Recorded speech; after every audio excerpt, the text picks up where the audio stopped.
Are you ready for the next bit? The chapters are quite long, so I've split them up into bits that I think are about right. So we're halfway through chapter 1. This is Mr. Dursley. Mr. Dursley might have been drifting into an uneasy sleep, but the cat on the wall outside was showing no sign of sleepiness. It was sitting as still as a statue, its eyes fixed unblinkingly on the far corner of Privet Drive. It didn't so much as quiver when a car door slammed in the next street, nor when 2 owls swooped overhead. In fact, it was nearly midnight before the cat moved at all. A man appeared on the corner the cat had been watching, appeared so suddenly and silently you'd have thought he'd just popped out of the ground. The cat's tail twitched and his eyes narrowed. Nothing like this man had ever been seen in Privet Drive. He was tall, thin, and very old, judging by the silver of his hair and beard, which were both long enough to tuck into his belt. He was wearing long robes, a purple cloak that swept to the ground, and high-heeled buckled boots. His blue eyes were light, bright, and sparkling behind half-moon spectacles, and his nose was very long and crooked, as though it had been broken at least twice. This man's name was Albus Dumbledore. Albus Dumbledore didn't seem to realise that he had just arrived in a street where everything from his name to his boots was unwelcome. He was busy rummaging in his cloak looking for something, but he did seem to realise he was being watched, because he looked up suddenly at the cat, which was still staring at him from the other end of the street. For some reason the sight of the cat seemed to amuse him. He chuckled and muttered, "I should have known." He had found what he was looking for in his inside pocket. It seemed to be a silver cigarette lighter. He flicked it open, held it up in the air, and clicked it. The nearest street lamp went out with a little pop. He clicked it again. The next lamp flickered into darkness. 12 times he clicked the put-outer, until the only lights left in the whole street were 2 tiny pinpricks in the distance, which were the eyes of the cat watching him. If anyone looked out of their window now, even beady-eyed Mrs. Dursley, they wouldn't be able to see anything that was happening down on the pavement. Dumbledore slipped the put-outer back inside his cloak and set off down the street towards number 4, where he sat down on the wall next to the cat. He didn't look at it, but after a moment he spoke to it. "Fancy seeing you here, Professor McGonagall." He turned to smile at the tabby, but it had gone. Instead, he was smiling at a rather severe-looking woman who was wearing square glasses, exactly the shape of the markings the cat had had around its eyes. She too was wearing a cloak, an emerald one. Her black hair was drawn into a tight bun. She looked distinctly ruffled. "How did you know it was me?" she asked. "My dear Professor, I've never seen a cat sit so stiffly." "You'd be stiff if you'd been sitting on a brick wall all day," said Professor McGonagall. "All day? When you could have been celebrating? I must have passed a dozen feasts and parties on my way here." Professor McGonagall sniffed angrily. "Oh, yes, everyone's celebrating all right," she said impatiently. "You'd think they'd be a bit more careful, but no, even the Muggles have noticed something's going on. It was on their news." She jerked her head back to the Dursleys' dark living-room window. "I heard it. Flocks of owls. Shooting stars. Well, they're not completely stupid. They were bound to notice something. Shooting stars down in Kent. I'll bet that was Dedalus Diggle. He never had much sense." "You can't blame them," said Dumbledore gently. "We've had precious little to celebrate for 11 years. "I know that," said Professor McGonagall irritably. "But there's no reason to lose our heads. People are being downright careless out on the streets in broad daylight, not even dressed in Muggle clothes, swapping rumours." She threw a sharp sideways glance at Dumbledore here, as though hoping he was going to tell her something. But he didn't, so she went on.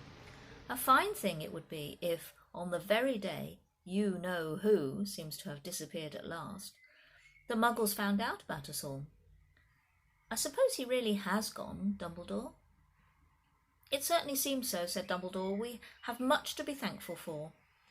Would you care for a sherbet lemon?" "A what?" "A sherbet lemon. They're a kind of Muggle sweet I'm rather fond of." "No, thank you," said Professor McGonagall coldly, as though she didn't think this was the moment for sherbet lemons. As I say, even if you-know-who has gone, my dear Professor, surely a sensible person like yourself can call him by his name. All this you-know-who nonsense. For 11 years I have been trying to persuade people to call him by his proper name, Voldemort.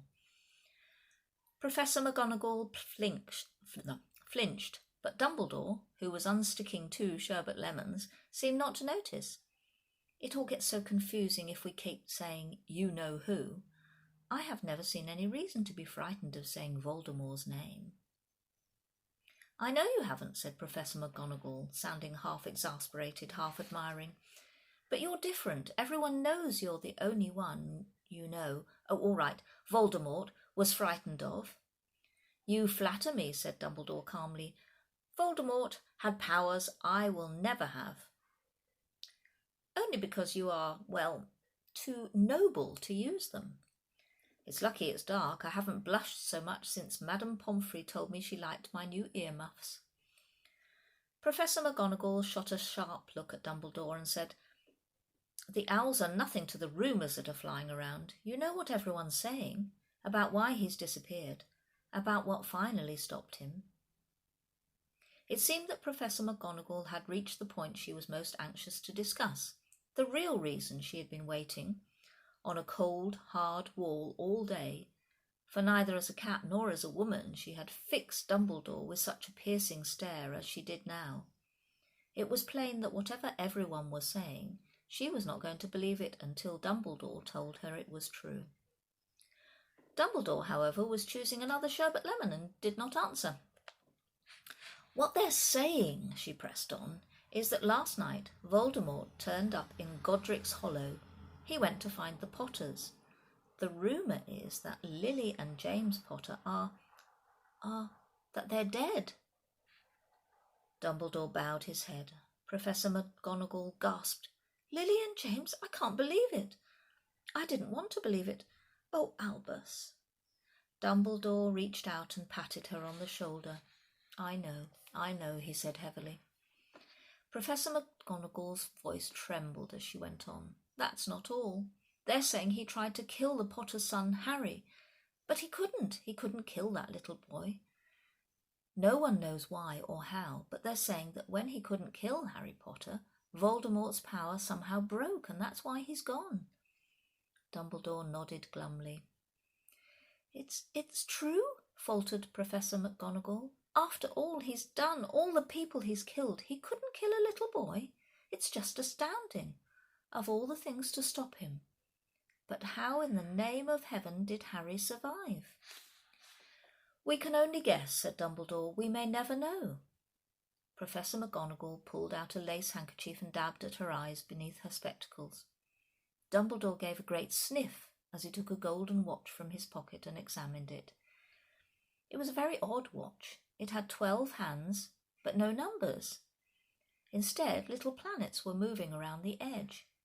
It must have made sense to Dumbledore, though, because he put it back in his pocket and said, Hagrid's late. I suppose it was he who told you I'd be here, by the way. Yes, said Professor McGonagall, and I don't suppose you're going to tell me why you're here, of all places. I've come to bring Harry and to his aunt and uncle. They're the only family he has left now. You can't mean the people who live here, cried Professor McGonagall, jumping to her feet and pointing at number 4. Dumbledore, you can't. I've been watching them all day. You couldn't find 2 people who are less like us. And they've got this son. I saw him kicking his mother all the way up the street, screaming for sweets. Harry Potter come and live here? It's the best place for him, said Dumbledore firmly. His aunt and uncle will be able to explain everything to him when he's older. I've written them a letter. A letter, repeated Professor McGonagall faintly, sitting back down on the wall. Really, Dumbledore, you think you can explain all this in a letter? These people will never understand him. He'll be famous. A legend, I wouldn't be surprised if today was known as Harry Potter Day in future. There will be books written about Harry. Every child in our world will know his name. Exactly, said Dumbledore, looking very seriously over the top of his half-moon glasses. It would be enough to turn any boy's head. Famous before he can walk and talk. Famous for something he won't even remember. Can't you see how much better off he'll be growing up away from all that until he's ready to take it? Professor McGonagall opened her mouth, changed her mind, swallowed, and then said, Yes, you're right, of course. But how is the boy getting here, Dumbledore? She eyed his cloak suddenly, as though he might be hiding Harry underneath it. Hagrid's bringing him. You think it wise to trust Hagrid with something as important as this? I would trust Hagrid with my life, said Dumbledore. I'm not saying his heart isn't in the right place, said Professor McGonagall grudgingly, but you can't pretend he's not careless. He does tend to... What was that? A low rumbling sound had broken the silence around them. It grew steadily louder as they looked up and down the street for some sign of a headlight. It swelled to a roar as they both looked up at the sky, and a huge motorbike fell out of the air and landed on the road in front of them. If the motorbike was huge, it was nothing to the man sitting astride it. He was almost twice as tall as a normal man, and at least 5 times as wide. He looked simply too big to be allowed, and so wild. Long tangles of bushy black hair and a beard hid most of his face. He had hands the size of dustbin lids, and his feet in their leather boots were like baby dolphins. In his vast, muscular arms he was holding a bundle of blankets. Hagrid, said Dumbledore, sounding relieved. At last! And where did you get that motorbike? Borrowed it, Professor Dumbledore, sir, said the giant, climbing carefully off the motorbike as he spoke. Young Sirius Black lent it me. I've got him here, sir. No problems, were there? No, sir. The house almost destroyed, but I got him out all right before the muggles started swarming around. He fell asleep as we was flying over Bristol. Dumbledore and Professor McGonagall bent forward over the bundle of blankets. Inside, just visible, was a baby boy, fast asleep. Under a tuft of jet-black hair over his forehead, they could see a curiously shaped cut, like a bolt of lightning. Is that where? Whispered Professor McGonagall. Yes, said Dumbledore. He'll have that scar forever. Couldn't you do something about it, Dumbledore? Even if I could, I wouldn't. Scars can come in useful. I have one myself above my left knee, which is the perfect map of the London Underground. Well, give him here, Hagrid. We'd better get this over with. Dumbledore took Harry in his arms and turned towards the Dursleys' house. Could I say goodbye to him, sir? Asked Hagrid. He bent his great, shaggy head over Harry and gave him what must have been a very scratchy, whiskery kiss. Then suddenly Hagrid let out a howl like a wounded dog. Shh, hissed Professor McGonagall. You'll wake the muggles.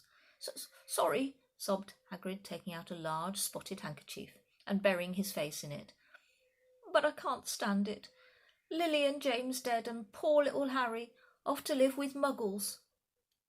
Yes, it's all very sad, but get a grip on yourself, Hagrid, or we'll be found. Professor McGonagall whispered, patting Hagrid gingerly on the arm as Dumbledore stepped over the low garden wall and walked to the front door. He laid Harry gently on the doorstep, took a letter out of his cloak, tucked it inside Harry's blankets, and then came back to the other 2. For a full minute the 3 of them stood and looked at the little bundle. Hagrid's shoulders shook. Professor McGonagall blinked furiously, and the twinkling light that usually shone from Dumbledore's eyes seemed to have gone out. Well, said Dumbledore finally, that's that. We've no business staying here. We may as well go and join the celebrations. Yeah, said Hagrid in a very muffled voice. I'd best get this bike away. Good night, Professor McGonagall. Professor Dumbledore, sir. Wiping his streaming eyes on his jacket sleeve, Hagrid swung himself onto the motorbike and kicked the engine into life. With a roar it rose into the air and off into the night. I shall see you soon, I expect, Professor McGonagall, said Dumbledore, nodding to her. Professor McGonagall blew her nose in reply. Dumbledore turned and walked back down the street. On the corner he stopped and took out the silver putter-outer. He clicked it once, and 12 balls of light sped back to their street lamps. so that Privet Drive glowed suddenly orange, and he could make out a tabby cat slinking around the corner at the other end of the street. He could just see the bundles of blankets on the step of number 4. "Good luck, Harry," he murmured. He turned on his heel, and with a swish of his cloak he was gone. A breeze ruffled the neat hedges of Privet Drive, which lay silent and tidy under the inky sky, the very last place you would expect astonishing things to happen. Harry Potter rolled over inside his blankets without waking up. One small hand closed on the letter beside him, and he slept on, not knowing he was special, not knowing he was famous, not knowing he would be woken in a few hours' time by Mrs. Dursley's scream as she opened the front door to put out the milk bottles, nor that he would spend the next few weeks being prodded and pinched by his cousin Dudley. He couldn't know at this very moment people meeting in secret all over the country were holding up their glasses and saying in hushed voices, "To Harry Potter, the boy who lived." And that's the end of chapter 1. I hope you've enjoyed it, and I will start reading chapter 2 another time. Goodbye for now.